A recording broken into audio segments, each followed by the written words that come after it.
ಓಂ ಶಾಂತಿ. ಇಂದಿನ ದಿನಾಂಕ 8/6/2025. ಪ್ರಾರ್ಥ ಮುರುಳಿ ಅವ್ಯಕ್ತ ಬಾಪ್ದಾದ. ರಿವೈಸ್ 15/11/2005. ಮಧುಬನ. ಸತ್ಯ ಹೃದಯದಿಂದ ತಂದೆ ಹಾಗೂ ಪರಿವಾರದ ಸ್ನೇಹಿಗಳಾಗಿ ಪರಿಶ್ರಮದಿಂದ ಮುಕ್ತರಾಗುವ ಪ್ರತಿಜ್ಞೆ ಮಾಡಿ ಮತ್ತು ಲಾಭವನ್ನು ಪಡೆಯಿರಿ. ಇಂದು ಬಾಪ್ದಾದ ತಮ್ಮ 4 ಕಡೆಯ ಶ್ರೇಷ್ಠ ಸ್ವರಾಜ್ಯಾಧಿಕಾರಿ ಸ್ವಮಾನಧಾರಿ ಮಕ್ಕಳನ್ನು ನೋಡುತ್ತಿದ್ದಾರೆ. ತಂದೆಯು ಮಕ್ಕಳಿಗೆ ತಮಗಿಂತಲೂ ಶ್ರೇಷ್ಠ ಸ್ವಮಾನವನ್ನು ಕೊಟ್ಟಿದ್ದಾರೆ. ಪ್ರತಿಯೊಬ್ಬ ಮಗುವನ್ನು ಚರಣಗಳಿಗೆ ಬೀಳುವುದರಿಂದ ಮುಕ್ತನನ್ನಾಗಿ ಮಾಡಿ ತಲೆಯ ಕಿರೀಟವನ್ನಾಗಿ ಮಾಡಿಕೊಂಡರು. ಸ್ವಯಂ ಅನ್ನು ಸದಾ ಪ್ರಿಯ ಮಕ್ಕಳ ಸೇವಾದಾರಿ ಎಂದು ಕರೆಸಿಕೊಂಡರು. ಮಕ್ಕಳಿಗೆ ಇಷ್ಟು ದೊಡ್ಡ ಅಥಾರಿಟಿಯ ಸ್ವಮಾನವನ್ನು ಕೊಟ್ಟಿದ್ದಾರೆ ಅಂದಾಗ ಪ್ರತಿಯೊಬ್ಬರು ತಮ್ಮನ್ನು ತಾವು ಇಷ್ಟು ಸ್ವಮಾನಧಾರಿ ಎಂದು ತಿಳಿಯುತ್ತೀರಾ? ಸ್ವಮಾನ ಅಧಿಕಾರಿಗಳ ವಿಶೇಷ ಲಕ್ಷಣಗಳು ಏನಿರುತ್ತವೆ? ಯಾರೆಷ್ಟು ಸ್ವಮಾನ ಅಧಿಕಾರಿಯಾಗಿರುವರೋ ಅಷ್ಟೇ ಸರ್ವರಿಗೆ ಸನ್ಮಾನ ನೀಡುವವರಾಗಿರುತ್ತಾರೆ. ಎಷ್ಟು ಸ್ವಮಾನಧಾರಿಗಳೋ ಅಷ್ಟೇ ನಿರ್ಮಾಣ ಸರ್ವರ ಸ್ನೇಹಿಯಾಗಿರುವರು.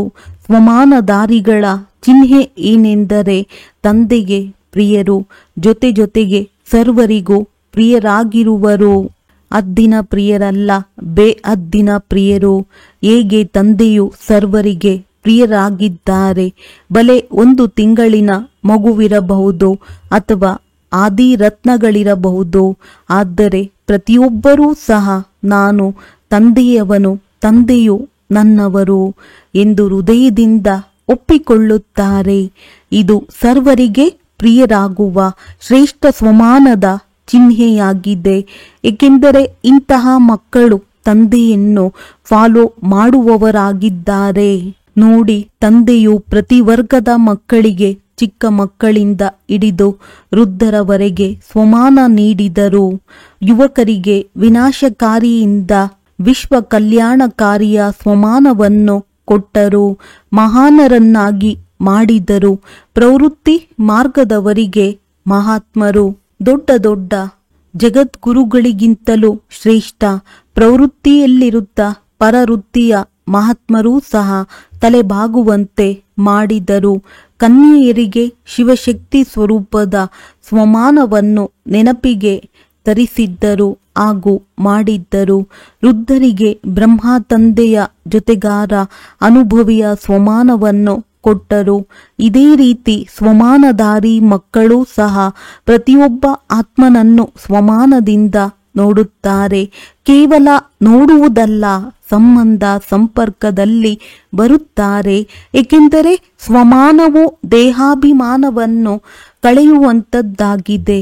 ಎಲ್ಲಿ ಸ್ವಮಾನವಿರುವುದೋ ಅಲ್ಲಿ ದೇಹದ ಅಭಿಮಾನವಿರುವುದಿಲ್ಲ. ದೇಹಾಭಿಮಾನವನ್ನು ಕಳೆಯುವ ಬಹಳ ಸಹಜ ಸಾಧನವಾಗಿದೆ ಸದಾ ಸ್ವಮಾನದಲ್ಲಿರುವುದು. ಸದಾ ಪ್ರತಿಯೊಬ್ಬರನ್ನು ಸ್ವಮಾನದಿಂದ ನೋಡುವುದು. ಬಲೆ ಕಾಲಾಳು ಆಗಿರಬಹುದು, ಬಲೆ 16,000 ಮಾಲೆಯಲ್ಲಿ ಕೊನೆಯವರಿರಬಹುದು. ಆದರೆ ಆ ಕೊನೆಯವರಲ್ಲಿಯೂ ಸಹ ಡ್ರಾಮಾ ಅನುಸಾರ ತಂದೆಯ ಮೂಲಕ ಯಾವುದಾದರೊಂದು ವಿಶೇಷತೆ ಇದೆ. ಆದ್ದರಿಂದ ಸ್ವಮಾನಧಾರಿಗಳು ವಿಶೇಷತೆಯನ್ನು ನೋಡಿ ಸ್ವಮಾನ ಕೊಡುತ್ತಾರೆ. ಅವರ ದೃಷ್ಟಿ, ವೃತ್ತಿ, ಕೃತಿಯಲ್ಲಿ ಪ್ರತಿಯೊಬ್ಬರ ವಿಶೇಷತೆಯು ಸಮಾವೇಶವಾಗಿರುತ್ತದೆ.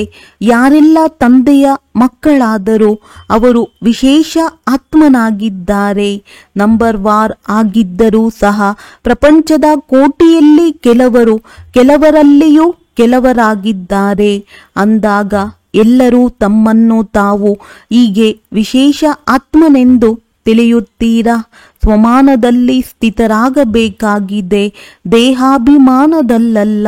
ಸ್ವಮಾನದಲ್ಲಿ ತಂದೆಗೆ ಪ್ರತಿಯೊಬ್ಬ ಮಗುವಿನೊಂದಿಗೆ ಪ್ರೀತಿ ಇದೆ.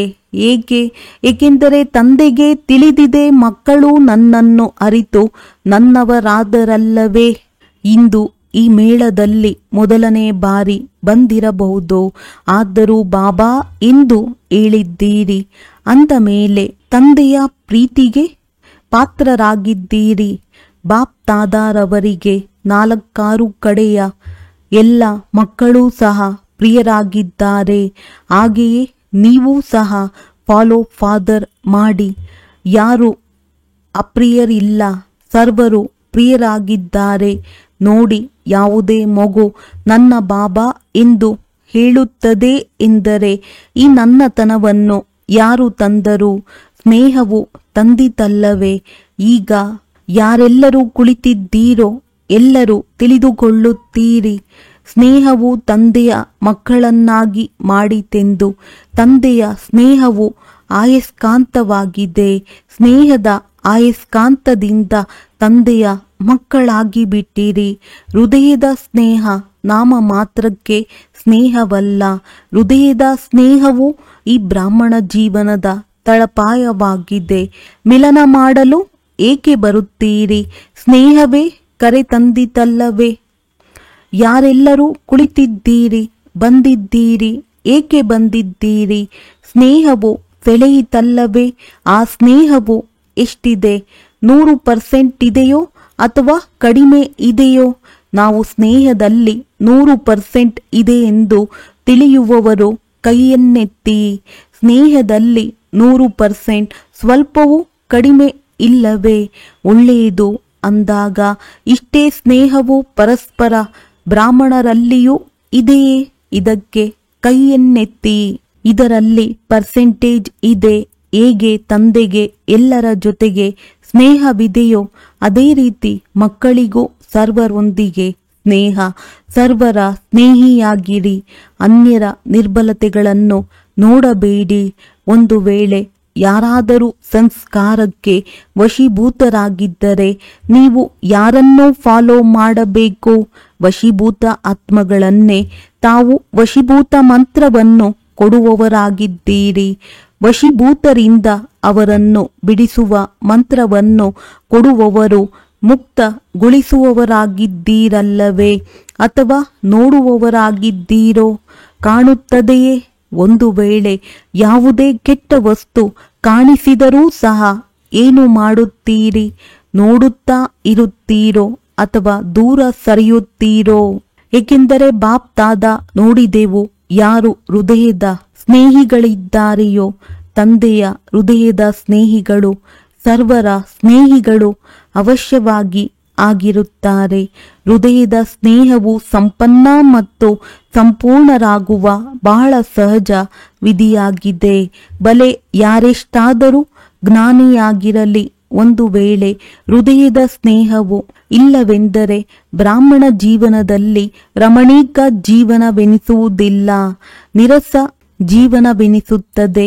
ಏಕೆಂದರೆ ಜ್ಞಾನದಲ್ಲಿ ಸ್ನೇಹವಿಲ್ಲದೆ ಕೇವಲ ಜ್ಞಾನವಿದ್ದರೆ ಆ ಜ್ಞಾನದಲ್ಲಿ ಏಕೆ, ಏನು ಎನ್ನುವ ಪ್ರಶ್ನೆಗಳು ಉದ್ಭವಿಸುತ್ತವೆ. ಆದರೆ ಸ್ನೇಹವು ಜ್ಞಾನ ಸಹಿತವಾಗಿದ್ದರೆ ಸ್ನೇಹಿಯು ಸದಾ ಸ್ನೇಹದಲ್ಲಿ ಲವಲೀನರಾಗಿರುತ್ತಾರೆ. ಸ್ನೇಹಿಯನ್ನು ನೆನಪು ಮಾಡಲು ಪರಿಶ್ರಮ ಪಡಬೇಕಾಗುವುದಿಲ್ಲ. ಕೇವಲ ಜ್ಞಾನಿಯಾಗಿದ್ದು ಸ್ನೇಹವಿಲ್ಲವೆಂದರೆ ಪರಿಶ್ರಮ ಪಡಬೇಕಾಗುತ್ತದೆ. ಕೇವಲ ಜ್ಞಾನವಿರುವವರು ಪರಿಶ್ರಮದ ಫಲವನ್ನು ತಿನ್ನುತ್ತಾರೆ. ಸ್ನೇಹಿಗಳು ಪ್ರೀತಿಯ ಫಲವನ್ನು ತಿನ್ನುತ್ತಾರೆ. ಜ್ಞಾನವು ಬೀಜವಾಗಿದೆ, ಆದರೆ ಸ್ನೇಹವು ಜಲವಾಗಿದೆ.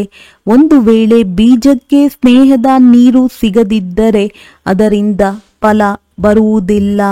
ಇಂದು ಬಾಪ್ ದಾದಾ ಸರ್ವ ಮಕ್ಕಳ ಹೃದಯದ ಸ್ನೇಹವನ್ನು ಪರಿಶೀಲನೆ ಮಾಡುತ್ತಿದ್ದರು. ತಂದೆಯೊಂದಿಗೆ ಇರಬಹುದು, ಸರ್ವರೊಂದಿಗಿರಬಹುದು. ತಾವೆಲ್ಲರೂ ತಮ್ಮನ್ನು ಏನೆಂದು ತಿಳಿಯುತ್ತೀರಿ? ಸ್ನೇಹಿಗಳಾಗಿದ್ದೀರಾ? ಆಗಿದ್ದೀರಾ? ಯಾರು ತಮ್ಮನ್ನು ತಾವು ಹೃದಯದ ಸ್ನೇಹಿಗಳೆಂದು ತಿಳಿಯುತ್ತೀರೋ ಅವರು ಕೈಯನ್ನೆತ್ತಿರಿ. ಸರ್ವರಿಗೆ ಸ್ನೇಹಿಗಳಾಗಿದ್ದೀರಾ? ಒಳ್ಳೆಯದು. ತಂದೆಗೆ ಹೃದಯದ ಸ್ನೇಹಿಗಳಾಗಿದ್ದೀರಿ. ಹಾಗೆಯೇ ಸರ್ವರಿಗೂ ಸ್ನೇಹಿಗಳಾಗಿದ್ದೀರಾ? ಇವರು ನನ್ನ ಸಹೋದರ, ನನ್ನ ಸಹೋದರಿ ಎಂದು ಪ್ರತಿಯೊಬ್ಬರೂ ತಿಳಿದುಕೊಳ್ಳುವಿರಾ? ಇವರು ನನ್ನವರು ಎಂದು ಪ್ರತಿಯೊಬ್ಬರೂ ತಿಳಿದುಕೊಳ್ಳುತ್ತಾರೆಯೇ ಅಥವಾ ಕೆಲವರು ಮಾತ್ರವೇ ತಿಳಿದುಕೊಳ್ಳುತ್ತಾರೆಯೇ? ಹೇಗೆ ತಂದೆಯ ಸ್ನೇಹದಲ್ಲಿ ಹೌದು ತಂದೆಯ ಸ್ನೇಹಿಗಳಾಗಿದ್ದೇವೆ ಎಂದು ಎಲ್ಲರೂ ಕೈ ಎತ್ತುತ್ತೀರಿ, ಹಾಗೆಯೇ ತಾವು ಪ್ರತಿಯೊಬ್ಬರಿಗಾಗಿ ಹೌದು ಇವರು ಸರ್ವರ ಸ್ನೇಹಿಯಾಗಿದ್ದಾರೆ ಎಂದು ಕೈ ಎತ್ತುತ್ತೀರಾ? ಈ ಸರ್ಟಿಫಿಕೇಟ್ ಸಿಗುತ್ತದೆಯೇ? ಏಕೆಂದರೆ ಬಾಪ್ ದಾದಾ ಮೊದಲೂ ಸಹ ತಿಳಿಸಿದ್ದೆವು, ಕೇವಲ ತಂದೆಯಿಂದ ಸರ್ಟಿಫಿಕೇಟ್ ತೆಗೆದುಕೊಳ್ಳುವುದಲ್ಲ, ಬ್ರಾಹ್ಮಣ ಪರಿವಾರದಿಂದಲೂ ತೆಗೆದುಕೊಳ್ಳಬೇಕಾಗಿದೆ. ಏಕೆಂದರೆ ಈ ಸಮಯದಲ್ಲಿ ತಂದೆಯು ಧರ್ಮ ಮತ್ತು ರಾಜ್ಯ ಎರಡನ್ನೂ ಜೊತೆಯಲ್ಲಿ ಸ್ಥಾಪನೆ ಮಾಡುತ್ತಿದ್ದೇವೆ. ರಾಜ್ಯದಲ್ಲಿ ಕೇವಲ ತಂದೆ ಇರುವುದಿಲ್ಲ, ಪರಿವಾರವೂ ಇರುತ್ತದೆ. ತಂದೆಗೂ ಪ್ರಿಯರು, ಪರಿವಾರಕ್ಕೂ ಪ್ರಿಯರಾಗಿರಿ. ಜ್ಞಾನಿಗಳಂತೂ ಆಗಿದ್ದೀರಿ, ಆದರೆ ಜೊತೆಯಲ್ಲಿ ಸ್ನೇಹಿಗಳಾಗುವುದೂ ಸಹ ಬಹಳ ಅವಶ್ಯಕವಾಗಿದೆ. ಸ್ವಮಾನದಲ್ಲಿರುವುದು ಮತ್ತು ಸನ್ಮಾನ ಕೊಡುವುದು ಇವೆರಡೂ ಅವಶ್ಯಕವಾಗಿದೆ. ತಂದೆಯು ಪ್ರತಿಯೊಬ್ಬ ಮಗುವಿಗೆ ಬ್ರಾಹ್ಮಣ ಜನ್ಮವನ್ನು ಪಡೆಯುತ್ತಿದ್ದಂತೆಯೇ ಸನ್ಮಾನ ನೀಡಿದ್ದರು. ಆದುದರಿಂದಲೇ ಶ್ರೇಷ್ಠರಾದಿರಿ. ಈ ಒಂದು ಜನ್ಮದಲ್ಲಿ ಸನ್ಮಾನವನ್ನು ಕೊಡುವುದರಿಂದ ಇಡೀ ಕಲ್ಪ ಅದರ ಪ್ರಾರಬ್ಧವಾಗಿ ಸನ್ಮಾನವು ಪ್ರಾಪ್ತವಾಗುತ್ತದೆ. ಅರ್ಧ ಕಲ್ಪದವರೆಗೆ ರಾಜ್ಯ ಅಧಿಕಾರಿಯಾಗುವ ಸನ್ಮಾನ ಸಿಗುತ್ತದೆ. ಇನ್ನರ್ಧ ಕಲ್ಪ ಭಕ್ತಿಯಲ್ಲಿ ಭಕ್ತರ ಮೂಲಕ ಸನ್ಮಾನ ಸಿಗುತ್ತದೆ.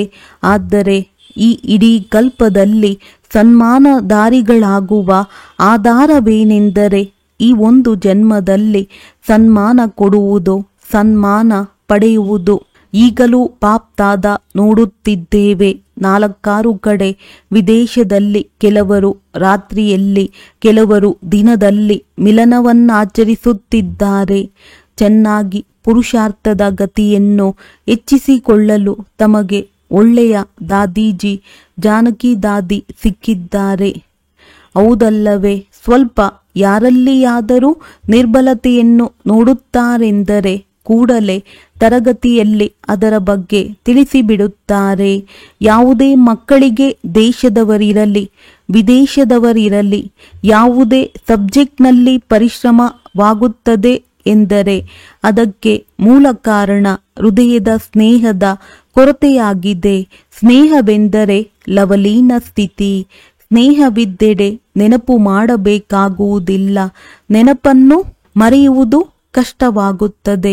ಒಂದು ವೇಳೆ ನೆನಪು ಮಾಡಲು ಪರಿಶ್ರಮವಾಗುತ್ತಿದೆ ಎಂದರೆ ಅದಕ್ಕೆ ಕಾರಣ ಹೃದಯದ ಸ್ನೇಹವನ್ನು ಪರಿಶೀಲನೆ ಮಾಡಿಕೊಳ್ಳಿ.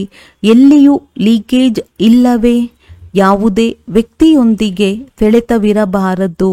ವ್ಯಕ್ತಿಯ ವಿಶೇಷತೆಯೊಂದಿಗೆ ಅಥವಾ ಯಾವುದೇ ಸಾಧನದೊಂದಿಗೆ, ಪರಿವಾರದೊಂದಿಗೆ ಸೆಳೆತವಿರಬಹುದು. ನಿಯಮ ಪ್ರಮಾಣ ಪರಿಹಾರ ತೆಗೆದುಕೊಳ್ಳುವುದು ಸರಿಯಾಗಿದೆ, ಆದರೆ ಹೆಚ್ಚಿನ ಸಹಯೋಗ ಪರಿವಾರವನ್ನು ತೆಗೆದುಕೊಳ್ಳುವುದರಿಂದಲೂ ಸೆಳೆತವು ಆರಂಭವಾಗುತ್ತದೆ. ಮತ್ತೆ ಅದೇ ನೆನಪಿಗೆ ಬರುತ್ತಿರುತ್ತದೆ. ಅದಕ್ಕೆ ಚಿಹ್ನೆ ಏನೆಂದರೆ ಎಲ್ಲಿಯಾದರೂ ಲೀಕೇಜ್ ಇದ್ದರೆ ಸದಾ ಜೀವನದಲ್ಲಿ ಯಾವುದಾದರೂ ಕಾರಣದಿಂದ ಸಂತುಷ್ಟತೆಯ ಅನುಭೂತಿಯಾಗುವುದಿಲ್ಲ. ಯಾವುದಾದರೊಂದು ಕಾರಣವು ಅಸಂತುಷ್ಟತೆಯ ಅನುಭವ ಮಾಡಿಸುತ್ತದೆ ಮತ್ತು ಎಲ್ಲಿ ಸಂತುಷ್ಟತೆ ಇರುವುದೋ ಅಲ್ಲಿ ಸದಾ ಪ್ರಸನ್ನತೆ ಇರುವುದು.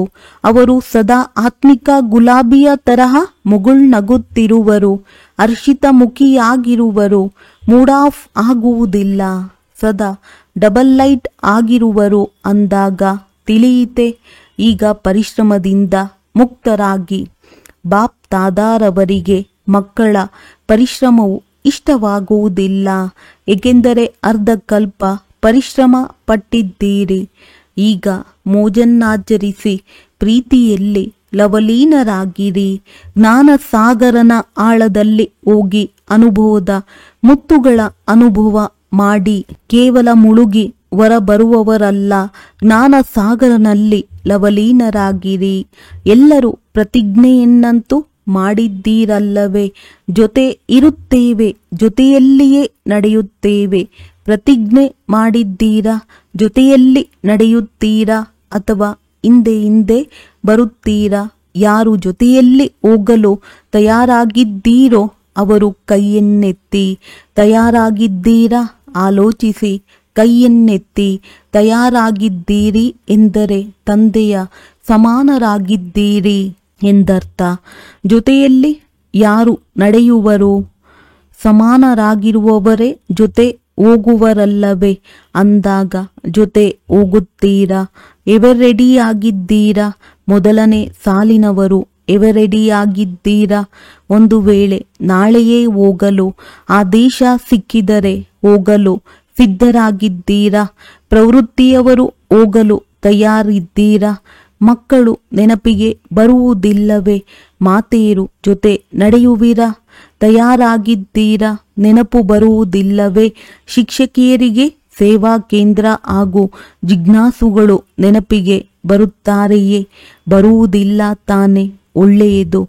ಎಲ್ಲರೂ ನಿರ್ಮೋಹಿಗಳಾಗಿ ಬಿಟ್ಟಿದ್ದೀರಾ ಅಂದ ಮೇಲೆ ಬಹಳ ಒಳ್ಳೆಯದು. ಮತ್ತೆ ಪರಿಶ್ರಮ ಪಡುವ ಅವಶ್ಯಕತೆಯೇ ಇರುವುದಿಲ್ಲ. ಇಂದು ಬಾಪ್ದಾದ ಎಲ್ಲರಿಗೆ ಸನ್ಮುಖದಲ್ಲಿ ಕುಳಿತಿರಬಹುದು, ದೂರದಲ್ಲಿ ಕುಳಿತಿರಬಹುದು. ಎಲ್ಲರೂ ತಂದೆಯ ಹೃದಯದಲ್ಲಿ ಕುಳಿತಿದ್ದೀರಿ. ಎಲ್ಲರನ್ನೂ ಇಂದಿನ ದಿನ ಪರಿಶ್ರಮದಿಂದ ಮುಕ್ತರನ್ನಾಗಿ ಮಾಡಲು ಬಯಸುತ್ತೇವೆ. ಆಗುವಿರಾ? ಚಪ್ಪಾಳೆಯನ್ನಂತೂ ತಟ್ಟಿದ್ದೀರಿ. ಆಗುತ್ತೀರಾ? ನಾಳೆಯಿಂದ ಯಾರು ದಾದಿಯರ ಬಳಿ ಪರಿಹಾರಕ್ಕಾಗಿ ಬರುವುದಿಲ್ಲ ತಾನೆ. ಪರಿಶ್ರಮ ಪಡುವಂತೆ ಮಾಡುವುದಿಲ್ಲ ತಾನೆ. ಖುಷಿ ಖುಷಿಯಿಂದ ಮಿಲನ ಮಾಡುತ್ತೀರಲ್ಲವೇ? ಝೋನಿನ ನಿಮಿತ್ತರ ಬಳಿ ದೂರು ತೆಗೆದುಕೊಂಡು ಹೋಗುವುದಿಲ್ಲ ತಾನೆ. ಈಗ ಕೈಯನ್ನೆತ್ತಿ ನೋಡಿ, ಆಲೋಚಿಸಿ. ಕೈಯನ್ನೆತ್ತಿ. ಹಾಗೆಯೇ ಕೈಯನ್ನೆತ್ತಬೇಡಿ. ಯಾವುದೇ ನನ್ನದು ನನ್ನದು ಎಂಬುದಿಲ್ಲ. ನಾನು ಎಂಬುದೂ ಇಲ್ಲ, ನನ್ನದೂ ಇಲ್ಲ. ಎಲ್ಲವೂ ಸಮಾಪ್ತಿ. ನೋಡಿ, ಪ್ರತಿಜ್ಞೆಯನ್ನಂತೂ ಮಾಡಿದ್ದೀರಿ. ಆದರೆ ಪ್ರತಿಜ್ಞೆಯ ಲಾಭವನ್ನು ತೆಗೆದುಕೊಳ್ಳುವುದಿಲ್ಲ. ಪ್ರತಿಜ್ಞೆಯನ್ನಂತೂ ಬಹಳ ಬೇಗನೆ ಮಾಡಿಬಿಡುತ್ತೀರಿ. ಆದರೆ ಪ್ರತಿಜ್ಞೆಯ ಲಾಭವನ್ನು ತೆಗೆದುಕೊಳ್ಳಲು ಪ್ರತಿನಿತ್ಯವೂ ಮೊದಲನೆಯದು ರಿಯಲೈಸೇಷನ್, ಎರಡನೆಯದು ರಿವೈಸ್ ಮಾಡಿ. ಪ್ರತಿಜ್ಞೆಯನ್ನು ಪ್ರತಿನಿತ್ಯವೂ ನಾನು ಏನು ಪ್ರತಿಜ್ಞೆ ಮಾಡಿದ್ದೆನೋ ಎಂದು ರಿವೈಸ್ ಮಾಡಿಕೊಳ್ಳಿ. ಅಮೃತ ವೇಳೆಯ ನಂತರ ಪ್ರತಿಜ್ಞೆ ಮತ್ತು ಲಾಭ ಎರಡರ ಸಮತೋಲನದ ಚಾರ್ಟ್ ಬರೆಯಿರಿ. ಏನು ಪ್ರತಿಜ್ಞೆ ಮಾಡಿದೆನೋ ಮತ್ತು ಏನು ಲಾಭವನ್ನು ತೆಗೆದುಕೊಳ್ಳುತ್ತಿದ್ದೇನೆ, ಹೀಗೆ ರಿಯಲೈಸ್ ಮಾಡಿ, ರಿವೈಸ್ ಮಾಡಿ. ಇವೆರಡೂ ಬ್ಯಾಲೆನ್ಸ್ ಆದಾಗ ಸರಿ ಹೋಗುವುದು. ಬಾಪ್ ತಾದಾರವರಿಗೆ ತಿಳಿದಿದೆ. ಮೀಟಿಂಗ್ನವರು ಪ್ರತಿಜ್ಞೆ ಮಾಡಿದ್ದೀರಿ. ಬಾಪ್ ತಾದ ನೋಡಿದ್ದೇವೆ. ಬಹಳ ಒಳ್ಳೊಳ್ಳೆಯ ಯೋಜನೆಗಳನ್ನು ಹಮ್ಮಿಕೊಳ್ಳುತ್ತೀರಿ. ಬಾಪ್ ತಾದಾರವರಿಗೆ ಇಷ್ಟವಾಗಿದೆ.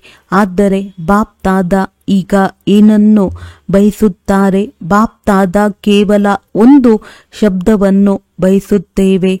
ಆ ಒಂದು ಶಬ್ದವಾಗಿದೆ, ಸಫಲ ಮಾಡಿ, ಸಫಲರಾಗಿ. ಯಾವುದೆಲ್ಲ ಖಜಾನೆಗಳು, ಶಕ್ತಿಗಳಿವೆಯೋ, ಸಂಕಲ್ಪವಿದೆಯೋ, ಮಾತುಗಳಿವೆಯೋ, ಕರ್ಮವು ಶಕ್ತಿಯಾಗಿದೆ. ಈ ಸಮಯವೂ ಸಹ ಖಜಾನೆಯಾಗಿದೆ, ಶಕ್ತಿಯಾಗಿದೆ.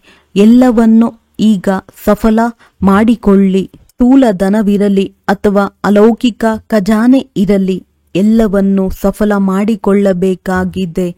ಸಫಲತಾ ಮೂರ್ತಿಯ ಸರ್ಟಿಫಿಕೇಟ್ ಅನ್ನು ತೆಗೆದುಕೊಳ್ಳಲೇಬೇಕಾಗಿದೆ. ಸಫಲ ಮಾಡಿ ಮತ್ತು ಅನ್ಯರಿಂದ ಸಫಲ ಮಾಡಿಸಿ. ಒಂದು ವೇಳೆ ಯಾರಾದರೂ ಅಸಫಲ ಮಾಡುತ್ತಾರೆಂದರೆ ಅವರಿಗೆ ಮಾತಿನ ಮೂಲಕ, ಶಿಕ್ಷಣದ ಮೂಲಕ ಅಲ್ಲ, ತಮ್ಮ ಶುಭ ಕಾಮನೆ ಮತ್ತು ಸದಾ ಶುಭ ಸನ್ಮಾನ ಕೊಡುವುದರ ಮೂಲಕ ಸಫಲ ಮಾಡಿಸಿ. ಕೇವಲ ಶಿಕ್ಷಣ ಕೊಡಬೇಡಿ. ಒಂದು ವೇಳೆ ಶಿಕ್ಷಣ ಕೊಡಬೇಕಾದರೂ ಸಹ ಕ್ಷಮೆ ಮತ್ತು ಶಿಕ್ಷಣ, ಕ್ಷಮಾರೂಪರಾಗಿ ಶಿಕ್ಷಣ ಕೊಡಿ.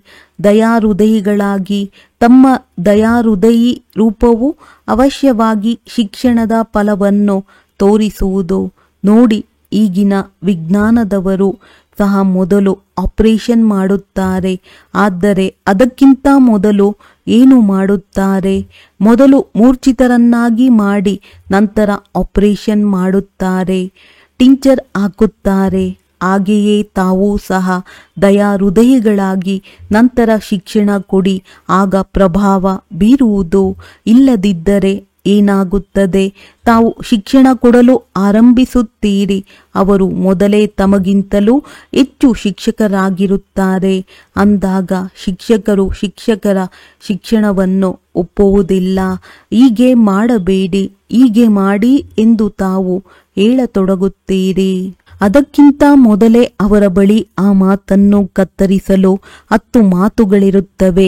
ಆದ್ದರಿಂದ ಕ್ಷಮೆ ಮತ್ತು ಶಿಕ್ಷಣ ಎರಡೂ ಜೊತೆ ಜೊತೆಗೆ ಇರಲಿ ಅಂದಾಗ ಈಗ 70ನೇ ವರ್ಷದ ಪ್ರಬಂಧವಾಗಿದೆ. ಸಫಲ ಮಾಡಿ, ಸಫಲ ಮಾಡಿಸಿ, ಸಫಲತಾ ಮೂರ್ತಿಗಳಾಗಿ ಎಲ್ಲವನ್ನು ಸಫಲ ಮಾಡಿಕೊಳ್ಳಿ. ಡಬಲ್ ಲೈಟ್ ಆಗಬೇಕಲ್ಲವೇ? ಅಂದಾಗ ಸಫಲ ಮಾಡಿಕೊಳ್ಳಿ. ಸಂಸ್ಕಾರವನ್ನು ಸಫಲ ಮಾಡಿ. ತಮ್ಮ ಆದಿ ಸಂಸ್ಕಾರ, ದೇವತಾ ಸಂಸ್ಕಾರ, ಆತ್ಮದ ನಿಜಿ ಸಂಸ್ಕಾರವನ್ನು ಇಮರ್ಜ್ ಮಾಡಿಕೊಳ್ಳಿ. ಉಲ್ಟಾ ಸಂಸ್ಕಾರಗಳ ಸಂಸ್ಕಾರ ಭಸ್ಮ ಮಾಡಿ. ಆದಿ ಅನಾದಿ ಸಂಸ್ಕಾರವನ್ನು ಇಮರ್ಜ್ ಮಾಡಿಕೊಳ್ಳಿ. ಈಗ ಎಲ್ಲರದ್ದು ವಿಶೇಷವಾಗಿ ಒಂದೇ ಒಂದು ದೂರು ಉಳಿದುಕೊಂಡಿದೆ. ಅದೇನೆಂದರೆ ಸಂಸ್ಕಾರ ಬದಲಾಗುತ್ತಿಲ್ಲ, ಸಂಸ್ಕಾರ ಬದಲಾಗುತ್ತಿಲ್ಲ ಎಂದು. ಎಲ್ಲರೂ ಪರಿಶ್ರಮ ಮುಕ್ತರಾಗುವ ಪ್ರತಿಜ್ಞೆ ಮಾಡಿದ್ದೀರಲ್ಲವೇ? ಮಾಡಿದ್ದೀರಾ? ಎಲ್ಲರ ಫೋಟೋ ತೆಗೆಯಿರಿ. ಅಂದಾಗ ಈಗ 1 ನಿಮಿಷಕ್ಕಾಗಿ ತಮ್ಮ ಹೃದಯಪೂರ್ವಕವಾಗಿ ಈ ಪ್ರತಿಜ್ಞೆಗೆ ದೃಢತೆಯ ಅಂಡರ್ಲೈನ್ ಮಾಡಿಕೊಳ್ಳಿ. ತಮ್ಮ ಮನಸ್ಸಿನಲ್ಲಿ ಪಕ್ಕ ಮಾಡಿಕೊಳ್ಳಿ. ಒಳ್ಳೆಯದು. 4 ಕಡೆಯ ಎಲ್ಲ ಸ್ವಮಾನಧಾರಿ ಮಕ್ಕಳಿಗೆ ಸದಾ ತಂದೆಯ ಹೃದಯದ ಸ್ನೇಹಿ, ಸರ್ವರ ಸ್ನೇಹಿ ಶ್ರೇಷ್ಠ ಆತ್ಮರಿಗೆ ಸದಾ ಪರಿಶ್ರಮ ಮುಕ್ತ, ಜೀವನ ಮುಕ್ತ ಅನುಭವ ಮಾಡುವಂತಹ ತೀವ್ರ ಪುರುಷಾರ್ಥಿ ಮಕ್ಕಳಿಗೆ ಸದಾ ಪ್ರತಿಜ್ಞೆ ಮತ್ತು ಪ್ರತಿಜ್ಞೆಯ ಲಾಭವನ್ನು ತೆಗೆದುಕೊಳ್ಳುವಂತಹ, ಬ್ಯಾಲೆನ್ಸ್ ಇಟ್ಟುಕೊಳ್ಳುವಂತಹ ಬ್ಲೆಸ್ಫುಲ್ ಮಕ್ಕಳಿಗೆ ಸದಾ ಮೋಜಿನಲ್ಲಿರುವಂತಹ, ಅನ್ಯರನ್ನು ಮೋಜಿನಲ್ಲಿ ತರುವಂತಹ ಸಂಗಮಯುಗಿ ಶ್ರೇಷ್ಠ ಭಾಗ್ಯದ ಅಧಿಕಾರಿ ಮಕ್ಕಳಿಗೆ ಬಾಪ್ ದಾದಾರವರ ನೆನಪು, ಪ್ರೀತಿ ಮತ್ತು ಹೃದಯ ರಾಮನ ಹೃದಯದ ಆಶೀರ್ವಾದಗಳನ್ನು ಸ್ವೀಕಾರ ಮಾಡಿರಿ. ನೆನಪು, ಪ್ರೀತಿ ಹಾಗೂ ನಮಸ್ತೆ. ದಾದಿಯವರೊಂದಿಗೆ ಚೆನ್ನಾಗಿದ್ದೀರಲ್ಲವೇ? ತಮ್ಮೆಲ್ಲರನ್ನು ನೋಡಿ ಎಲ್ಲರಿಗೂ ಖುಷಿಯಾಗುತ್ತದೆ. ತಂದೆ ಮತ್ತು ಮಕ್ಕಳು ಇಬ್ಬರನ್ನೂ ನೋಡಿ ಖುಷಿ ಪಡುತ್ತಾರೆ. ಇಬ್ಬರೂ ಸಮಾನ, ಎಲ್ಲರ ಅನನ್ಯ ಆತ್ಮಗಳಾಗಿದ್ದೀರಿ. ಎಲ್ಲರಿಗೆ ದಾದಿಯರೆಂದರೆ ವಿಶೇಷ ಪ್ರೀತಿ ಇದೆ ಎಲ್ಲವೇ? ಬಹಳ ಪ್ರೀತಿಯಿಂದ. ಏಕೆಂದರೆ ಯಾರು ನಿಮಿತ್ತರಾಗುವರೋ ಆ ನಿಮಿತ್ತರಾಗುವವರ ಮೇಲೆ ಜವಾಬ್ದಾರಿಯೂ ಇರುತ್ತದೆ ಮತ್ತು ಅಷ್ಟೇ ಸ್ನೇಹವಿರುತ್ತದೆ. ಏಕೆಂದರೆ ಎಲ್ಲರ ಪ್ರೀತಿ ಮತ್ತು ಆಶೀರ್ವಾದಗಳ ಲಿಫ್ಟ್ ಅವರ ಜೀವನದಲ್ಲಿ ಪ್ರಾಪ್ತಿಯಾಗುತ್ತದೆ. ತಾವು ಸಹ ಯಾರು ನಿಮಿತ್ತರಾಗುತ್ತೀರೋ ಅವರಿಗೂ ಲಿಫ್ಟ್ ಸಿಗುತ್ತದೆ. ಆದರೆ ಲಿಫ್ಟ್ನ ಗಿಫ್ಟನ್ನು ಸ್ಥಿರವಾಗಿಟ್ಟುಕೊಂಡಾಗ ಬಹಳ ಲಾಭವಾಗುತ್ತದೆ. ಈ ಅಧಿಕ ವರದಾನವೂ ಸಿಗುತ್ತದೆ. ಯಾವುದೇ ಕಾರ್ಯಕ್ಕಾಗಿ, ಈಶ್ವರಿಯ ಕಾರ್ಯದಲ್ಲಿ, ಯಜ್ಞ ಸೇವೆಯಲ್ಲಿ ಯಾರು ವಿಶೇಷವಾಗಿ ನಿಮಿತ್ತರಾಗುವರೋ ಅವರಿಗೆ ಆಶೀರ್ವಾದಗಳು ಮತ್ತು ಪ್ರೀತಿ ಎರಡರ ಲಿಫ್ಟ್ ಸಿಗುತ್ತದೆ. ಪ್ರೀತಿಯು ಇಂತಹ ವಸ್ತುವಾಗಿದೆ, ಅದು ಹೇಗಿದ್ದವರನ್ನು ಹೇಗೆ ಮಾಡಿಬಿಡುತ್ತದೆ. ಈಗಿನ ಪ್ರಪಂಚದಲ್ಲಿಯೂ ಸಹ ಏನು ಬೇಕು ಎಂದು ಯಾರೊಂದಿಗಾದರೂ ಕೇಳಿದರೆ ಪ್ರೀತಿ ಬೇಕು, ಶಾಂತಿ ಬೇಕೆಂದು ಹೇಳುತ್ತಾರೆ. ಶಾಂತಿಯೂ ಸಹ ಪ್ರೀತಿಯಿಂದಲೇ ಸಿಗುತ್ತದೆ. ಅಂದಾಗ ಆತ್ಮಿಕ ಪ್ರೀತಿಯು ಎಲ್ಲದಕ್ಕಿಂತ ಶ್ರೇಷ್ಠವಾಗಿದೆ. ವರದಾನ: ಕಂಬೈನ್ಡ್ ಸ್ವರೂಪದ ಸ್ಮೃತಿಯ ಮೂಲಕ ಸ್ಮೃತಿ ಸ್ವರೂಪರನ್ನಾಗಿ ಮಾಡುವಂತಹ ನಿರಂತರ ಯೋಗಿ ಭವ. ಯಾವ ಮಕ್ಕಳು ಸ್ವಯಂವನ್ನು ತಂದೆಯವರ ಜೊತೆಯ ಕಂಬೈನ್ಡ್ ಅನುಭವವನ್ನು ಮಾಡುತ್ತಾರೆಯೋ ಅವರಿಗೆ ಸ್ವತಃವಾಗಿಯೇ ನಿರಂತರ ಯೋಗಿ ಭವದ ವರದಾನವೂ ಸಿಗುತ್ತದೆ. ಏಕೆಂದರೆ ಅವರೆಲ್ಲಿಯೇ ಇರಬಹುದೋ ಅವರಿಗೆ ಮಿಲನದ ಮೇಳವಾಗುತ್ತಿರುತ್ತದೆ. ಅವರನ್ನು ಮರೆಸಲು ಯಾರೆಷ್ಟಾದರೂ ಪ್ರಯತ್ನ ಪಡಬಹುದು, ಆದರೆ ಅವರು ಸ್ಮೃತಿ ಸ್ವರೂಪರಾಗಿ ಇರುತ್ತಾರೆ. ಇಂತಹ ಸ್ಮೃತಿ ಸ್ವರೂಪ ಮಕ್ಕಳು ತಂದೆಯವರಿಗೆ ಅತಿ ಪ್ರಿಯರಾಗಿದ್ದಾರೆ. ಅವರೇ ನಿರಂತರ ಯೋಗಿಯಾಗಿದ್ದಾರೆ.